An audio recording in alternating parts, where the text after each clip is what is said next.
Let's talk about Gen AI. Jesus Christ. No more Gen AI conversation. No much. It's going to replace all our people. They're all going to get fired. There, we're good. You've don't seen, even, you've don't seen even our need video, humans right? anymore. You just press the button and it's fine. That was hilarious. Oh my gosh. That went around my office like wildfire that Did it? morning. Yeah. Oh, Jason hadn't seen it, so I sent it to him yesterday. I was like, oh, this place. I watched it really early in the morning, Yep. and it took me like 10 minutes to realize, wait a minute, they're joking. It was pretty early. I was in bed. I showed it to my wife, and she was like, this is funny to you? It's like, yes, it's hilarious. She's not an auditor. Yeah. That was fantastic. Well done. Did you know that the actors in it were AI? No, they weren't. I don't believe you. Those are real people. I am not that Are you gullible. recording yet? Oh, we're on. Okay, good. Yeah. So the people, the only thing that was actually AI in that video were the people in the video. No. Yeah. No. So the junior auditor, the manager, and the partner, you basically like write in the words that you want them to say, and then that was. You're messing with me. No, that was AI. Seriously. I'm gonna have to go watch it again. Go now. watch it again. I was sure those were real people. So this is the levels of humor we had in here, right? The only thing about it that was actually AI was the people in it.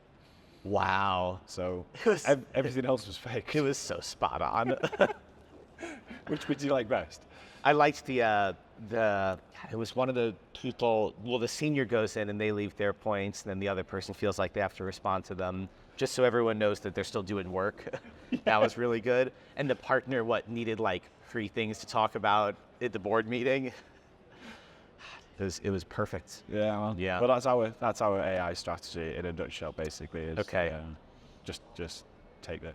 Well, when I first saw it, I thought, I feel like I would have heard if they were doing something here before today, but I'm going to go with it for a while. Well, what's really funny was seeing people comment on the video about and like going, oh, I knew you guys were going to like launch something transformational like this, or like this is the future, etc.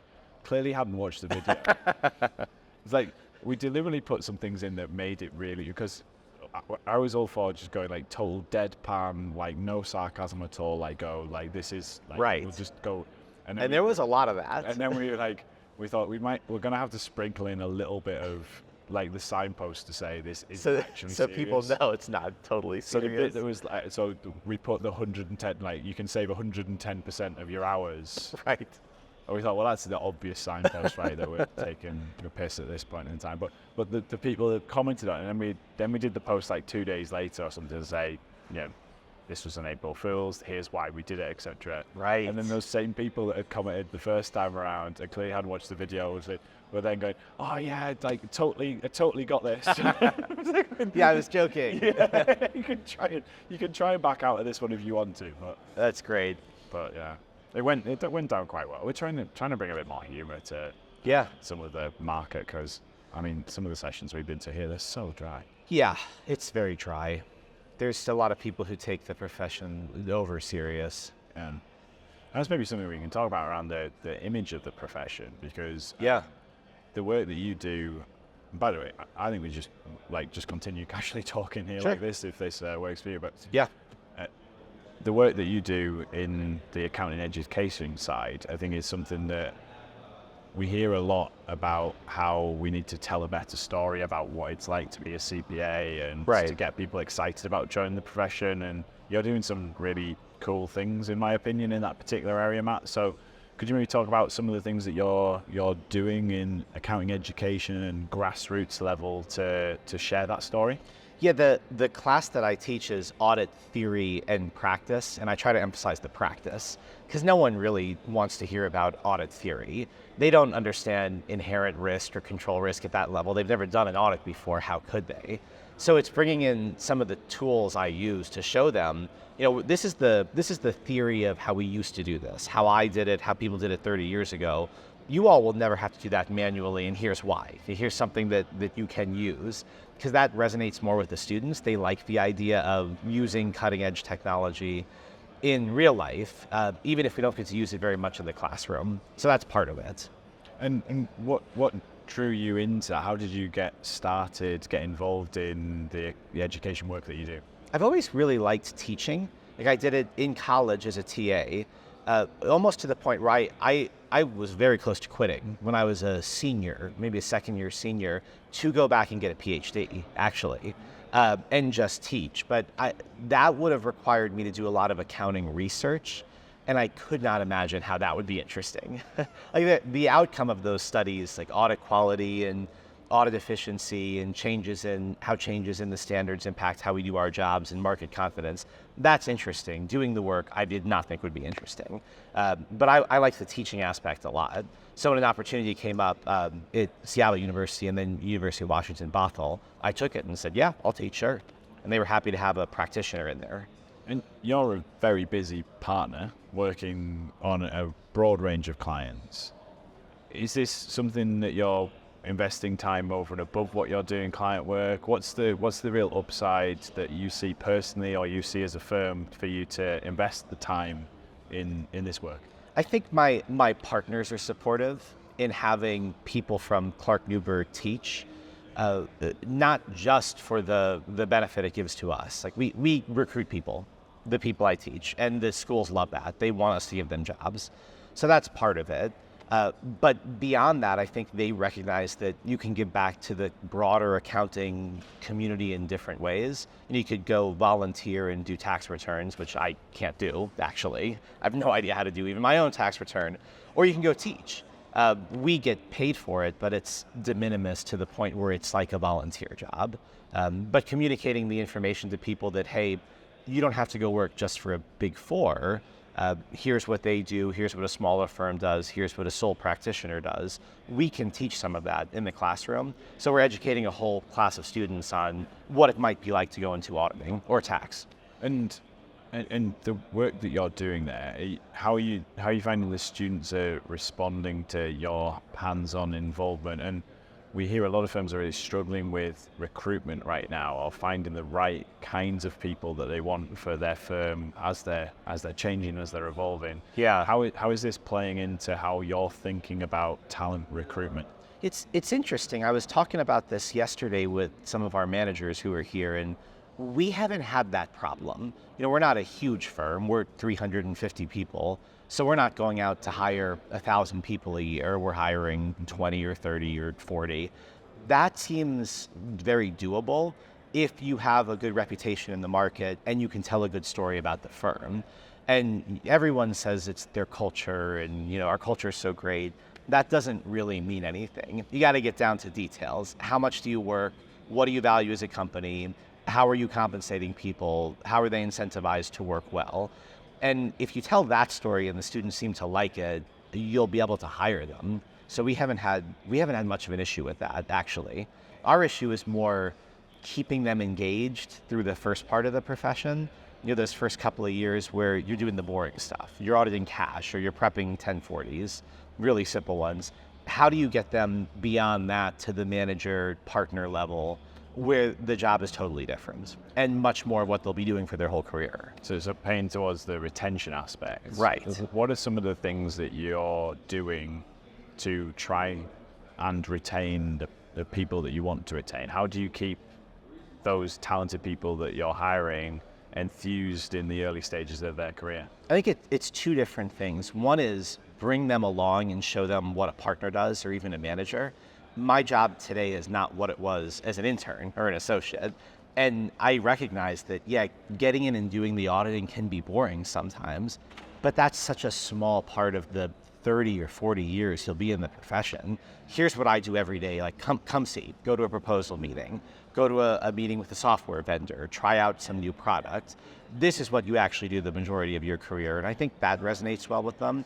And then the other part is making the early years as frictionless and painless as possible.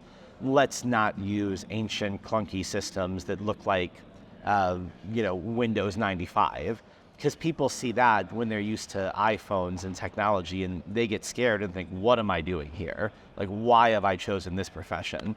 Clark Nuber is a tech-first firm, and they're using this. That just doesn't look good. So trying to find things that will get them excited about the career, not depressed. I think that's a really great point around when when the students or people are joining the firm, their expectations based on their lives outside of work is going to be that technology is at the forefront of what we're doing here in the accounting and the audit profession. Right. And to walk into a firm with those expectations and then face something that survived the Millennium Bug or was installed on a CD-ROM God knows how many years ago. Right. Probably before they were even born, some of these people. That feels like it's a real misalignment from day one, and bringing that back is going to be really difficult. So I think technology has a very important role in recruiting, but more importantly, retaining people. How do we get them quickly from the things that you and I did at the start of our careers, which none of us want to do? Right. And certainly the newer generations probably want even less of that kind of work.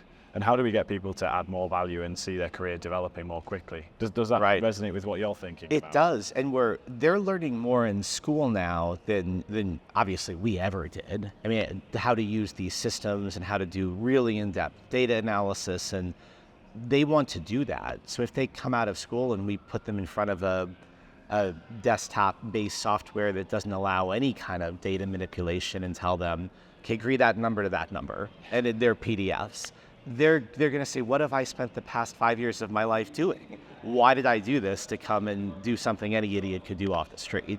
So yeah, it's a big thing, trying to get the right technology so that we can keep the people engaged and they'll want to continue to work for us. And I know that's an area that you personally spend a lot of time horizon scanning, trying to understand what technologies are out there, what you can do yourselves, and how you can evolve the practice. But you mentioned there trying to involve more junior team members to give them an experience of what it's like to be a partner, what it's like to be somebody like yourself leading on innovation. Right. How have you gone about involving more people from the firm in your innovation efforts? And what would you suggest to other firms who are maybe currently taking a more traditional approach to evaluating technology and software? I think you have to make some trade-offs in people's time. So everybody's busy. Associates and senior level people are the most valuable resource we have. So you don't want to pull them away from the client work to say, hey, come try this cool thing, but you have to, because the cool thing is what's going to keep them at the firm. The client work is not at that level, not at that stage. So we very deliberately will take them off the bench for client work and have them do these things with us. Come along when we're doing demos. When we're looking at things like audit software, pull our associates in and say, hey, what do you think about this? Does this look more like what you thought the career would be like? Because there's payoff for us there beyond just the fact that they can't work on a client for a few days. That's okay if they're going to do something else. I realized yesterday, one of my friends at a company was saying they were scanning the list of attendees, and Clark Nuber had like 30 people here. It's like, well, yeah, we bring a lot of managers and new senior managers so they can see what it's like to come and interact with their peers and go to sessions and see different vendors and technology. It's mostly a retention strategy for us, more than the CPE, honestly. More than the CPE. There's a lot of CPE to be right. There is, so, yeah. But I think that's a really, really good tone that you're setting of that involvement. So a lot of people will talk about the challenges of change management around implementing new software, new processes, or just simply innovating, if you want to call it that.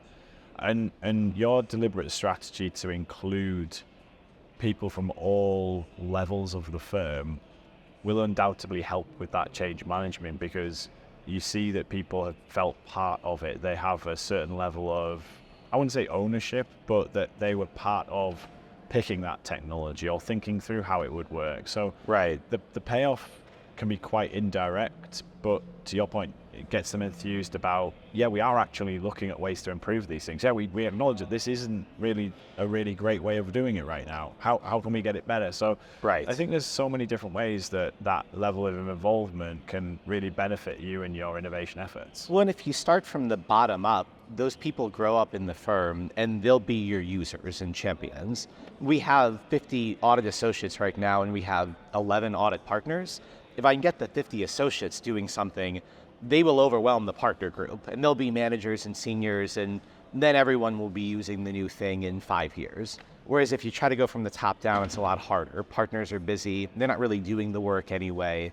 So I try to bring in as many junior people as I can. Yeah, those partners are remembering how they used to do it 10, 15, 20 years or Right. so ago, and that disconnect is quite significant. The delta has become bigger and bigger, but I've also seen some real success with firms who, when they get to that level of operationalizing a software, you know, we've gone from pilots and experimentation to actually now deploying and implementing bigger transformational changes. Yeah.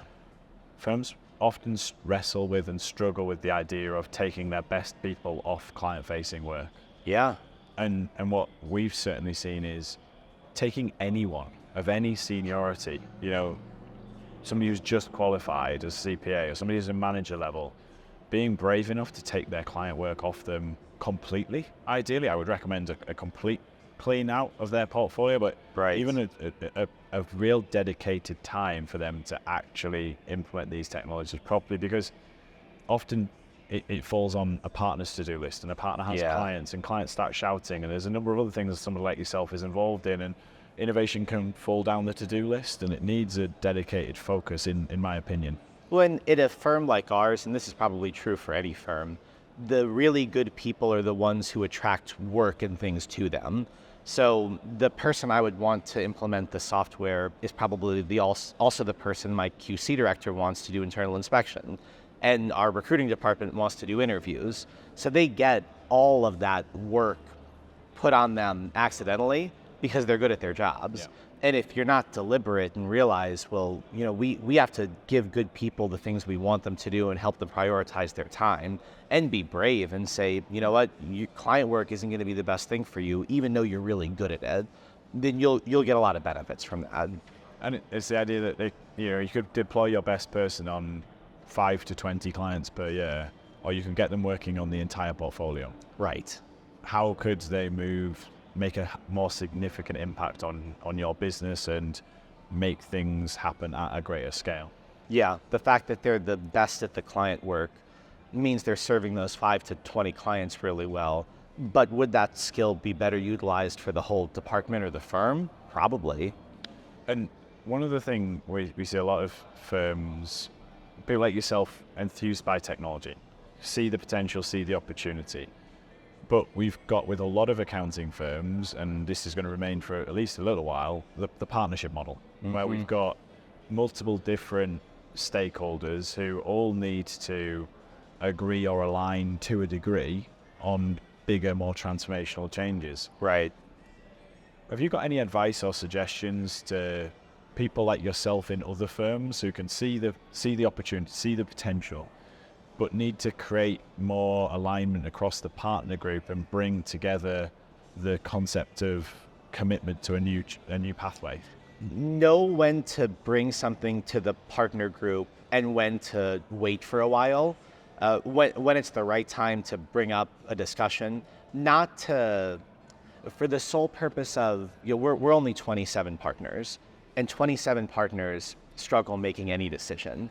So I don't want to come and say, hey, let's get a new software, because we'll talk about it for 6 hours and decide nothing. Yep. It's better to go out, vet the thing, just do it, and then bring them a solution. Hey, this is what we've looked at. This is why it's better than what we're currently using, and walk them through the logistics of the change management. And that's it. Do you have questions? Not at the very beginning, let's all 26 of us talk about everything we've ever seen before. So that's part of it. And our firm has grown a lot in the past 10 years. That was easier to do when we had 10 partners. It's impossible at 27. I can't imagine being a 40, 50, 60 partner firm and ever deciding anything as a group like that. You gotta give some responsibility to some of your partners and trust them and let them drive the decision making for the whole group.